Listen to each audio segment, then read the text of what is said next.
Hello everyone. जय हिंद। आज है 28 नवंबर और हम लोग पढ़ेंगे 28 नवंबर से बनने वाले सभी इंपॉर्टेंट करंट अफेयर। तो कल के क्लास में हम लोग पढ़े थे कि किस देश में स्थित ज्वालामुखी माउंट सुमेरु जो है विस्फोट के साथ फट गया और हजारों लोगों को इलाकों से बाहर निकाला गया। इंडोनेशिया में। कहाँ? इंडोनेशिया। ये फटा है आपका इंडोनेशिया में। तो हाल ही में जारी global commitment to development index 2025 में भारत कौन सा स्थान प्राप्त किया है? तो ये 36वां स्थान इसको प्राप्त हुआ है। ऑपरेशन पवन किस देश में चलाया गया था जिसके 1171 शहीद सैनिकों को भारतीय सेना द्वारा पहली बार सम्मानित करने की घोषणा की गई है? तो ये श्रीलंका में चला था। भारत और किस देश के बीच चौथी ऑस्ट्रो हिंद 2025 सेनाभ्यास किया गया? ऑस्ट्रेलिया के बीच।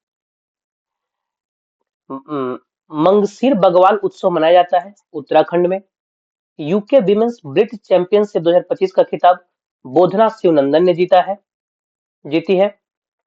भारत में राष्ट्रीय युद्ध दिवस कब मनाया जाता है? दुग्ध दिवस 26 नवंबर को। पंजाब के सीएम भगवंत सिंह मान ने किस स्थान पर नौवें गुरु सिख के जो नौवें गुरु थे गुरु तेग बहादुर जी के नाम पर एक विश्व स्तरीय विश्वविद्यालय स्थापित करने की घोषणा की है? तो श्री आनंदपुर साहिब में।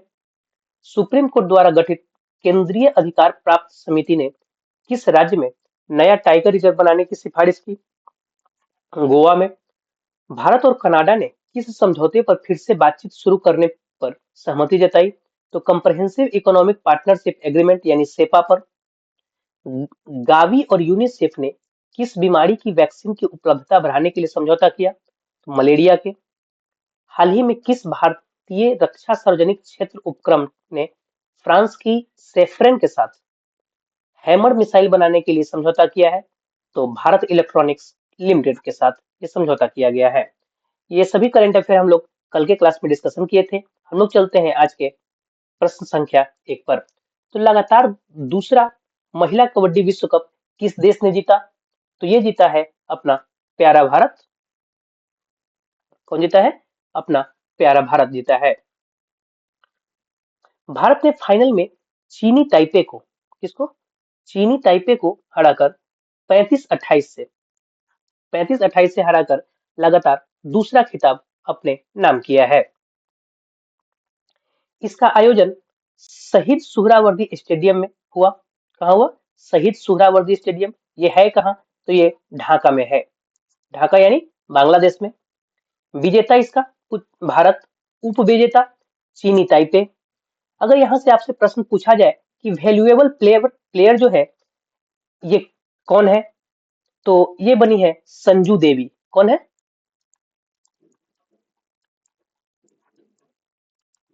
संजू देवी जो है ये वैल्यूएबल प्लेयर है। ठीक है। कुल भाग लेने वाले टीमों की संख्या कितनी है? तो ये है आपके 11। कुल 11 टीम भाग लिए हैं इसमें। इससे पहले 2012 में बिहार के अंदर हुआ था। ये हम लोग पढ़ रहे हैं कि दूसरी बार। तो इससे पहले ये 2012 में हुआ था। कब? 2012 में बिहार के अंदर हुआ था और उसमें भी विजेता जो था इंडिया था। ठीक है। और उप विजेता की बात करें तो वो ईरान था। ठीक है। ये था विनर और ये था रनर।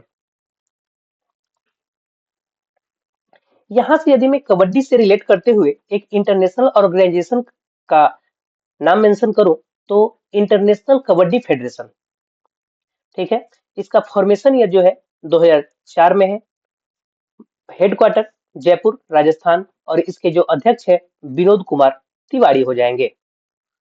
अब देखिए आपके एग्जाम में कभी कभी स्पोर्ट्स का जो ऑर्गेनाइजेशन होता है उससे सवाल बनते हैं। फॉर एग्जाम्पल कुछ समय पहले ही अभी एमपीपीसीएस में पूछा गया था कि एफआईएच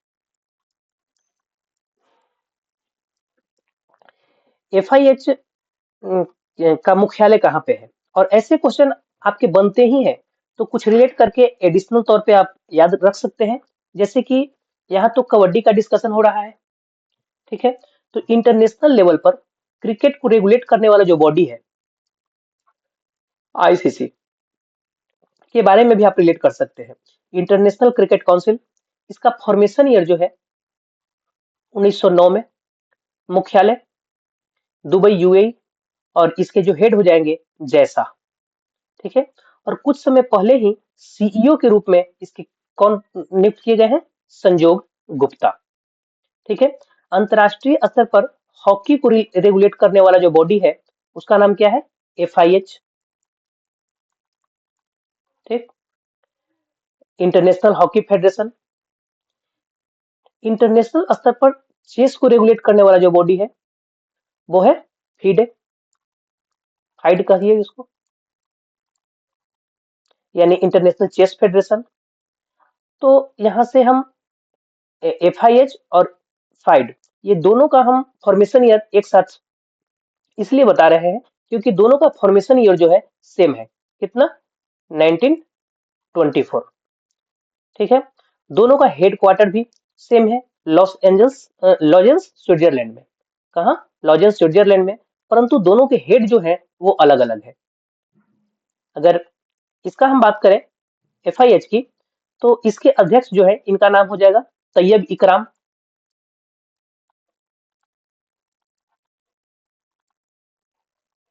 तैयब इकराम। और ये जो फाइड के हैं इसके जो हेड हो जाएंगे इनका नाम है अरकाडी डोकोविच। ठीक है। यहां से एक और इंटरनेशनल ऑर्गेनाइजेशन आप रिलेट कर सकते हैं, आईओसी, यानी इंटरनेशनल ओलंपिक कमिटी, जिसका फॉर्मेशन ईयर जो है आप याद रख सकते हैं 1894। हेडक्वार्टर इसका भी कॉमन है, यानी लॉजन स्विट्जरलैंड में। और इसके जो हेड हो जाएंगे क्रिस्टी कोवेंट्री। क्रिस्टी कोवेंट्री ये कुछ समय पहले ही बनी है, आईओसी की पहली महिला अध्यक्ष। एक और स्पोर्ट्स का ऑर्गेनाइजेशन है, उसका नाम है क्या? फीफा।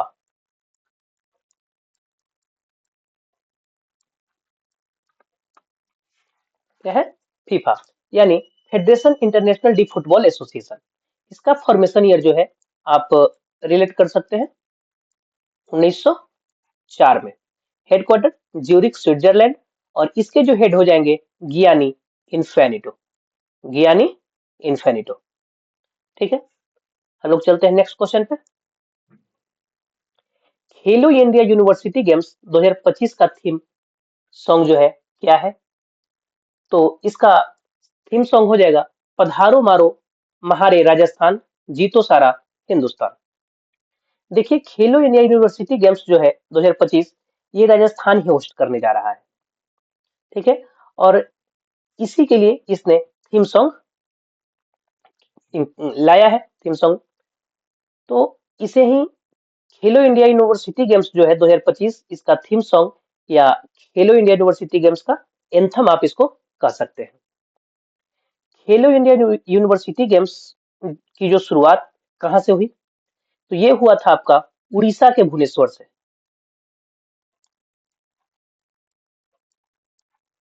उड़ीसा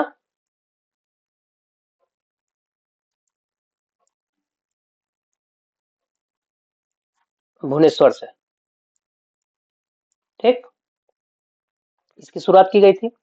इसका ये आप इसको फर्स्ट एडिशन कह सकते हैं। इसका इसका सेकेंड एडिशन जो हुआ ये कर्नाटक, कर्नाटक बेंगलोर।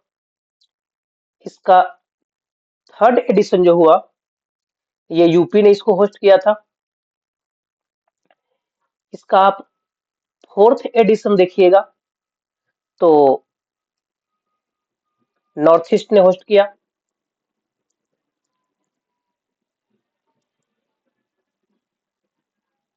किसने? नॉर्थ ईस्ट ने। अब ये पांचवा एडिशन है, ये राजस्थान होस्ट करने जा रहा है। ठीक है। कुछ स्पोर्ट्स के करंट अफेयर का अगर हम लोग रिवीजन करें, तो सरयू बेलपुला first league of central Serbia में भारत की 26वीं महिला ग्रैंड मास्टर बनी है। महान खिलाड़ी रोजर फेडरर जो है उनको पात्रता के पहले ही साल अंतरराष्ट्रीय टेनिस हॉल ऑफ में शामिल किया गया। इटली ने 113वें डेविस कप का खिताब स्पेन को हराकर जीता है।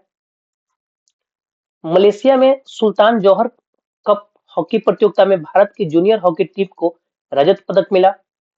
सीएएफए नेशंस कप भारत जीता, ब्रॉन्ज कप।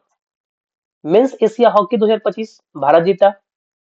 यूएस ओपन 2025 में पुरुष एकल का खिताब कार्लोस अल्कराज। महिला में देखा जाए तो आर्याना सबलेंका। यूएस ओपन में सेफ अंडर 17 महिला championship 2025 Bharat. FIDE World Cup 2025 Goa host करेगा। Diamond League 2025 Neeraj Chopra silver medal जीता है। राष्ट्रमंडल भारोत्तोलन चैंपियनशिप 2025 में स्वर्ण पदक मीराबाई चानू। एशियाई शूटिंग चैंपियनशिप 2025 जो कि कजाकिस्तान में होस्ट हुआ था, मनु भाकर इसमें कांस्य पदक जीता। हाल ही में भारत के 89वें क्रम के ग्रैंड मास्टर बने Rohit Krishna. World champion of legends का खिताब किसने जीता? South Africa. हाल ही में किस देश ने कॉनकैफ गोल्ड कप का खिताब जीता? मैक्सिको। हाल ही में जारी फीफा रैंकिंग में भारत किस स्थान पे रहा? 133वें स्थान पे। और फिडे महिला शतरंज विश्व कप जीतने वाली पहली भारतीय महिला बनी दिव्या देशमुख। नेक्स्ट क्वेश्चन पे हम लोग चले तो खेलो इंडिया यूनिवर्सिटी गेम्स 2025 के शुभंकर का नाम क्या है? तो ऑलरेडी हम बता चुके हैं कि खम्मा घनी है इसका शुभंकर, लेकिन आप यहाँ पे रिलेट करेंगे किस चीज से? ऊंट से। ठीक है, ऊंट जो है एक जोड़ी है, दोनों का नाम क्या हो जाएगा? खम्मा और घनी। ये ऊंट जो है ये एक जोड़ी है और इसी में से दोनों का नाम है, एक का खम्मा और एक का घनी। ठीक, जैसे कि जैसे किसी को हम लोग जो बोलते हैं अपने लैंग्वेज में हेलो हाय नमस्ते करते हैं, यानी अभिवादन करते हैं, सेम उसी प्रकार से राजस्थान में क्या कहा जाता है? खम्हा घनी। पर ऊंटों की एक जोड़ी है को यह रिप्रेजेंट कर रहा है। ये खम्हा घनी जो है ऊंट की एक जोड़ी है उसको रिप्रेजेंट कर रहा है। ठीक है जो कि एक प्रतिष्ठित पशु और आधिकारिक राज्य पशु, प्रतिष्ठित पशु तो है ही, साथ साथ में वहां का राज्य पशु भी है ऊंट। सांस्कृतिक और आर्थिक रूप से महत्वपूर्ण है। इनके नाम खम्हा और घनी है, जो राजस्थान के हार्दिक अभिवादन खम्हा घनी से प्रेरित है। ठीक है, यहाँ से प्रमुख हम लोग मस्कट यानी शुभंकर के बारे में देखते हैं कि 12वें पुरुष एशिया हॉकी कप का शुभंकर चांद। पहले खेलो इंडिया जल खेल महोत्सव का शुभंकर हिमालयन किंगफिशर। बिहार में आयोजित किए जाने वाले एशिया रग्बी अंडर 20 चैंपियनशिप का शुभंकर अशोक। खेलो इंडिया यूथ गेम्स 2025 का शुभंकर गज सिंह। खो खो वर्ल्ड कप का शुभंकर 2025 का तेजस और तारा। खेलो इंडिया पैरा गेम्स का शुभंकर हो गया उज्ज्वला। और 30वें राष्ट्रीय खेलों का शुभंकर मौली। 12वीं विश्व पैरा एथलेटिक्स चैंपियनशिप 2025 का शुभंकर विराज। नवंबर 2024 तक बिहार के राजगीर में आयोजित महिला एशियाई चैंपियंस ट्रॉफी 2024 का शुभंकर गुड़िया। ठीक है, हालांकि ये एक साल पुराना डाटा है, ये जो है एक साल पुराना डाटा है, लेकिन फिर भी हमने इसको इसमें ऐड कर दिया है। क्वेश्चन नंबर 4 को देखें कि आईसीसी टी20 वर्ल्ड कप 2026 का एम्बेसडर किस भारतीय खिलाड़ी को बनाया गया है? तो अभी हाल ही में रोहित शर्मा जो है उन्हें आईसीसी मेंस टी20 वर्ल्ड कप के ब्रांड एम्बेसडर नियुक्त किए गए हैं। ठीक है, इन्होंने 2024 में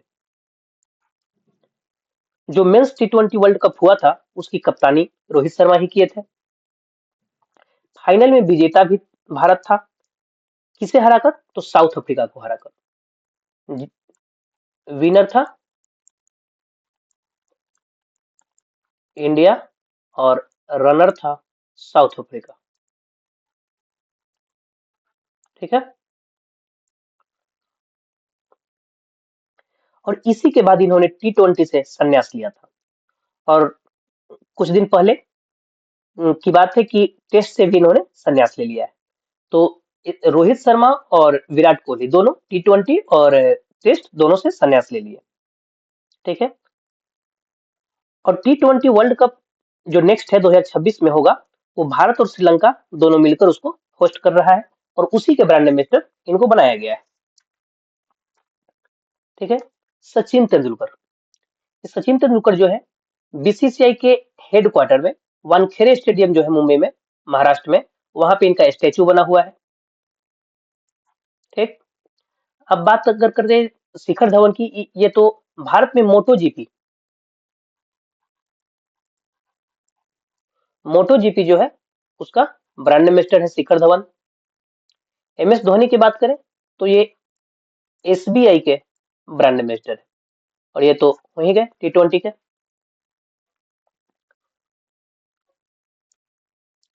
यहाँ से हम लोग कुछ ब्रांड एम्बेसडर का रिवीजन कर ले तो हरियाणा राज्य महिला आयोग का जो ब्रांड एम्बेसडर है शेफाली वर्मा। लिवाइस का लिवाइस की ग्लोबल ब्रांड एम्बेसडर जो है आलिया भट्ट। उड़ीसा राज्य के हथकरघा उद्योग का ब्रांड एम्बेसडर माधुरी दीक्षित। जोमेटो का जो ब्रांड एम्बेसडर है शाहरुख खान। ऑस्ट्रेलियाई पर्यटन अभियान का ब्रांड एम्बेसडर सारा Tendulkar. E sports world Cup 2025 के लिए ग्लोबल ब्रांड एम्बेसडर है Cristiano Ronaldo. Maldives tourism global brand जो है कैटरीना कैफ। कोरिया टूरिज्म का हिना खान। कर्नाटक वन विभाग और वन्य जीव संरक्षण का ब्रांड एम्बेसडर है अनिल कुंबले। यूरेका फोबर्स का ब्रांड एम्बेसडर है श्रद्धा कपूर। फेडरल बैंक की पहली brand ambassador Vidya Balan. MRF के शुभमन गिल। फीकी फ्रेम्स का पहला ब्रांड एम्बेसडर आयुष्मान खुराना। खो खो विश्व कप 2025 के लिए टाइगर श्रॉफ और सलमान खान। भारत में मोटो जीपी का ब्रांड एम्बेसडर शिखर धवन। मुथुट पपाचन का जो ब्रांड एम्बेसडर है शाहरुख खान। गो आईबीबी का Rishabh Pant. Tata Motors Vicky Kaushal. French luxury fashion house Chanel की पहली भारतीय ब्रांड एम्बेसडर अनन्या पांडे। और ड्रीम टेक्नोलॉजी का पहला भारतीय ब्रांड एम्बेसडर जो है कृति सेनन हो जाएंगी। नेक्स्ट क्वेश्चन पे हम लोग चले तो राष्ट्रीय अंगदान दिवस कब मनाया जाता है? तो ये जो है नवंबर महीने के 27 तारीख को मनाया जाता है। कब? नवंबर महीने के 27 तारीख को। जो हमारा स्वास्थ्य और परिवार कल्याण मंत्रालय है, इसके द्वारा यह मनाया जाता है लोगों को अंगदान के लिए इनकरेज करने के लिए। ठीक है।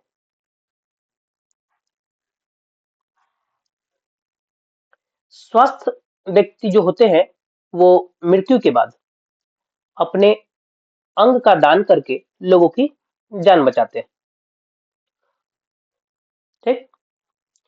इसमें लोगों का हृदय, यकृत, गुर्दा, आंत, फेफड़ा आदि का दान किया जाता है। यहां से हम लोग नवंबर के कुछ इंपॉर्टेंट डेट देख ले तो विश्व बैगन दिवस 1 नवंबर। विश्व सुनामी जागरूकता दिवस 5 नवंबर। 5 नवंबर को ही गुरु नानक देव जी की 556वीं जयंती मनाई गई। राष्ट्रीय कैंसर जागरूकता दिवस 7 नवंबर। विश्व शांति और विकास के लिए विश्व विज्ञान दिवस 10 नवंबर। राष्ट्रीय शिक्षा दिवस 11 नवंबर। विश्व निमोनिया दिवस 12 नवंबर। विश्व दयालुता दिवस 13 नवंबर। चिल्ड्रन डे जो नेशनल चिल्ड्रन डे है 14 नवंबर को। और इंटरनेशनल चिल्ड्रन डे जो है वो है आपका 20 नवंबर को। विश्व मधुमेह दिवस 14 नवंबर। राष्ट्रीय प्रेस दिवस 16 नवंबर। विश्व शौचालय दिवस 19 नवंबर। और बाल यौन शोषण, दुर्व्यवहार और हिंसा की रोकथाम और उपचार के लिए विश्व दिवस 18 नवंबर को मनाया जाता है। संयुक्त राष्ट्र पर्यावरण कार्यक्रम की हाँ संयुक्त राष्ट्र पर्यावरण कार्यक्रम यानी यूनेप की ग्लोबल मीथेन स्टेटस रिपोर्ट 2025 के अनुसार भारत का मीथेन गैस के उत्सर्जन में कौन सा स्थान रहा? ठीक है। तो ये भारत को तीसरा स्थान, तीसरा है। पहला पे चीन और दूसरा पे यूएसए, और ये दोनों के बाद तीसरे पे आपका भारत आता है। भारत चीन और यूएसए के बाद दुनिया का तीसरा सबसे बड़ा मीथेन उत्सर्जक देश है। ये फैक्ट हमने ऐड भी कर दिया। और जिसका प्रमुख स्रोत क्या है तो खास करके आप पशुधन कह सकते हैं। कृषि का जो कुछ अवशेष बचते हैं वो, और खास करके पशुधन। पशुओं की पाचन की क्रिया जो है यानी आंत में किण्वन की जो प्रक्रिया है उसके दौरान मीथेन गैस बनती है, जो बाद में उनके गोबर और डकार के माध्यम से बाहर आती है। मीथेन एक शक्तिशाली ग्रीन हाउस गैस है और तापमान वृद्धि के लगभग 1/3 के लिए यह जिम्मेदार है मीथेन। अगर ऑप्शन की हम बात करें तो पहला, भारत दुग्ध उत्पादन में पहले स्थान पे। किसमें?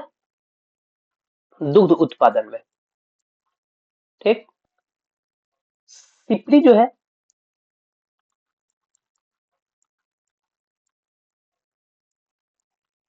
सिप्री ने अभी हाल ही में मिलिट्री एक्सपेंडिचर रिपोर्ट जारी किया था। उसमें भारत जो है 5वें स्थान पे है। ठीक। और इसके अलावा global fire power index, global fire power index जो है, इसमें भारत जो है 4थे स्थान पे। ठीक है। नेक्स्ट क्वेश्चन चले हम लोग। राष्ट्रपति द्रौपदी मुर्मू ने संविधान दिवस यानी 26 नवंबर को संविधान दिवस के अवसर पर कितनी भाषाओं में संविधान का अनुमान अनुवादित डिजिटल संस्करण जारी किया? ठीक है। तो ये कुल 9 भाषाओं में जारी किया गया है। कितनी भाषाओं में? 9 भाषाओं में। कहने का मतलब ये हुआ कि अब इन 9 भाषाओं के लोग अपनी भाषा में संविधान पढ़ और समझ सकेंगे। ये 9 भाषा है कौन कौन? तो मलयालम, मराठी, नेपाली, पंजाबी, बोडो, कश्मीरी, तेलुगु, उड़िया और असमिया। ये इतने भाषा जो है, ये सभी भाषाओं में अब संविधान को पढ़ा और समझा जा सकता है। ठीक है। वैसे संविधान मूल रूप से लिखा किस भाषा में गया था? तो मूल संविधान की जो ड्राफ्टिंग थी, ये अंग्रेजी भाषा में थी। ठीक। इसे हाथ से प्रेम बिहारी नारायण रैजादा ने सुंदर कैलीग्राफी में लिखा था। संविधान का अधिकृत हिंदी संस्करण जो है बाद में तैयार किया गया, और हिंदी संस्करण की कैलीग्राफी किसने किया? बसंत कृष्ण वैद्य। ठीक है। नेक्स्ट क्वेश्चन हम लोग चले। सूर्य किरण सैन्य अभ्यास भारत का 19वां संस्करण भारत और किस देश के बीच पिथौरागढ़ में शुरू किया गया है? तो यहां से आप देखिएगा, तो एक तरह से आपको प्रश्न भी है और आंसर भी है। आंसर क्या है कि कहाँ किया गया था? ठीक है, तो पिथौरागढ़ में। लेकिन यहाँ पे पूछा जा रहा है कि भारत और किस देश के साथ ये युद्ध अभ्यास किया जाता है? तो ये सूर्य किरण जो है भारत और नेपाल के बीच किया जाता है। ठीक है। कौन सा एडिशन है? तो 19वां एडिशन है। ठीक है। कहाँ हुआ? तो पिथौरागढ़ में। ये है कहाँ? तो ये उत्तराखंड में है। ठीक है। यह भारत और नेपाल के बीच एक वार्षिक संयुक्त सैन्य अभ्यास है, जिसका उद्देश्य जो है, पर्पस जो है, आतंकवादी विरोधी और पहाड़ी इलाकों में युद्ध जैसे परिदृश्यों में परिचालन और रणनीतिक समझ जो है उसको बढ़ावा देना, यानी बढ़ाना। यहाँ से हम लोग कुछ एक्सरसाइज की बात कर ले। ठीक है। तो ये जो एक्सरसाइज है, अभी हम लोग लगातार इसको करंट अफेयर में अभी हाल फिलहाल में पढ़े हैं। मैत्री अभ्यास भारत और थाईलैंड के बीच, आरोग्य सेतु अभ्यास, ब्राइट स्टार मिस्र होस्ट किया, जापान रूस, टाइगर क्लो जो है अमेरिका और भारत, इंदिरा सैन्य अभ्यास जो है रूस भारत, समुद्र शक्ति इंडोनेशिया भारत, पूर्वी प्रचंड प्रहार अभ्यास जो है अरुणाचल प्रदेश ने होस्ट किया है, और मालाबार युद्ध अभ्यास जो है ये गुआम में हुआ है। इस मालाबार युद्ध अभ्यास कौन करता है? तो क्वाड कंट्री जो है 4, वो सभी मिलकर मालाबार युद्ध अभ्यास करते हैं। ठीक है। अ, इधर हम लोग कुछ युद्ध अभ्यास को हम लोग पढ़ ले। ठीक है। तो स्लिनेक्स भारत और श्रीलंका का नौसैनिक अभ्यास है। जुलाई स्टॉर्म रूस ने होस्ट किया। बोंगो सागर भारत और बांग्लादेश युद्ध अभ्यास भारत और अमेरिका के बीच। सूर्य किरण जो कि प्रश्न भी था, भारत और नेपाल के बीच।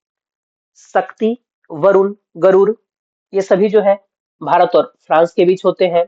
सिन्यू मैत्री, धर्म गार्जियन, वीर गार्जियन, जेमैक्स भारत और जापान के बीच। खान क्वेस्ट सैन्य अभ्यास जो है ये मंगोलिया। टेलिसमैन सेवर नामक सैन्य अभ्यास यूएसए और ऑस्ट्रेलिया। और उल्ची फ्रीडम सैन्य अभ्यास जो है यूएसए और दक्षिण कोरिया के बीच होता है। ठीक है। हम लोग चले नेक्स्ट क्वेश्चन पे। तो किस राज्य में पोलावरम, मरक्कापुरम और मदनपल्ले नामक 3 नए जिले बनाए गए हैं? तो आंसर इसका हो जाएगा आंध्र प्रदेश। क्या हो जाएगा? आंध्र प्रदेश। आंध्र प्रदेश जो सरकार है, वो राज्य का एडमिनिस्ट्रेटिव ढांचा में, जो प्रशासनिक ढांचे हैं, एडमिनिस्ट्रेटिव ढांचा, इसमें बड़ा बदलाव करते हुए 3 नए जिलों को गठन को मंजूरी दे दी है। तो अब जिलों की जो संख्या है पहले 26 थी और अब ये बढ़कर 29 हो गई है।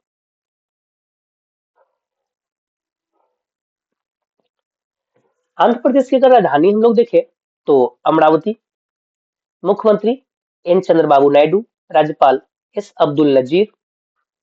इसकी स्थापना कब हुई? 1 नवंबर 1956 में। और इसका विभाजन हुआ जो तेलंगाना बना 2 जून 2014 को। अब यहाँ पे जिलों की संख्या कितनी हो गई? 29। पहले 26 थी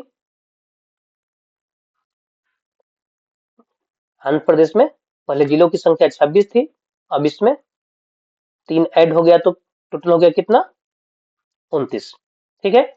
भारत का पहला कृत्रिम बुद्धिमत्ता आधारित integrated command and control centre कहाँ स्थापित किया गया? तिरुमला, आंध्र प्रदेश। दूसरे बिमस्टेक बंदरगाह सम्मेलन का उद्घाटन कहाँ किया गया? विशाखापट्टनम, आंध्र प्रदेश।